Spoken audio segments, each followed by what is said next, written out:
Hello, this is a video tutorial showing how to access ClassLink on a district-issued iPad.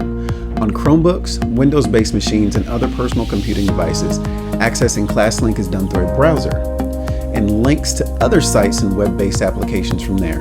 On mobile devices, including an iPad, students should access ClassLink through the dedicated ClassLink app. Let's get started. So turn on your iPad and press the home button to get to the home screen. Locate the ClassLink app by swiping through the pages on the home screen. If you don't see it, you can swipe down from the middle of the screen and bring up a search bar. Type ClassLink, and you can select it from the application area. ClassLink Launchpad is the first item on the list, followed by hundreds of ClassLink Launchpads used by school districts from a CES agency in Connecticut to Yuba City Unified School District in California. Duncanville ISD is on the list, so we will not choose the generic ClassLink Launchpad icon there.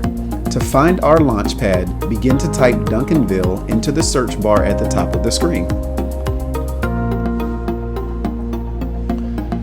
Tap Duncanville ISD and enter your login credentials.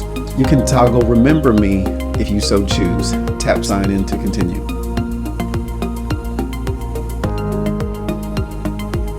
All of your ClassLink apps are now available to browse. The bars on the bottom of the screen indicate how many pages of apps are available. So in this case, I have 2 pages worth of apps available to me. If you're sharing a device with another student, you can sign out of your ClassLink Launchpad by tapping the hamburger menu at the top left portion of the screen and tapping Sign Out. Confirm your choice and ClassLink is ready for the next student.